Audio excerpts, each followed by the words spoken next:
La sentence est donc tombée ce matin. Guillaume Soro a été condamné à la perpétuité par la justice ivoirienne. L'ancien Premier ministre a été reconnu coupable d'atteinte à la sûreté de l'État et de complot. De ce fait, son parti politique, Génération et Peuple solidaire, est dissous. Si les avocats de l'État ivoirien saluent cette décision, la défense, pour sa part, entend faire appel. Salif Yadekwe, Mathieu Rambadé.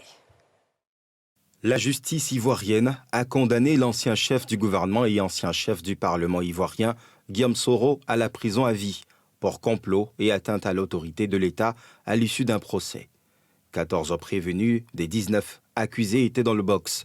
Les absents, dont Guillaume Soro, ont été jugés par contumace. L'ex-ministre de la Communication, Afoussi Bambalamine, Souleymane Koné Kamaraté, dit Soul to Soul, écopent quant à eux de 20 ans de prison.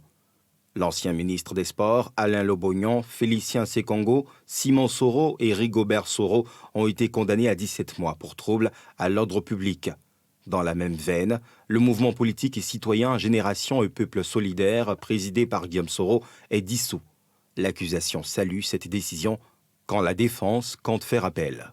Nous allons faire appel de cette décision-là qui est unique, de cette décision qui est exclusive, de cette décision qui est sélective, de cette décision qui est attentatoire et vexatoire aux droits de la défense et de cette décision qui n'honore pas notre pays. Ce verdict est conforme aux faits, aux éléments, aux scellés et aux pièces du dossier. Et cette décision doit sonner comme un appel à l'endroit de tous ceux qui pensent qu'on peut se permettre tout et n'importe quoi en Côte d'Ivoire. L'ex-leader de la Fédération estudiantine et scolaire de Côte d'Ivoire a, dans une déclaration, réagi à la suite de ce verdict. « Je rejette totalement ces verdicts iniques, prononcés en dehors de toutes les règles de droit et dictés uniquement par des considérations d'ordre politique.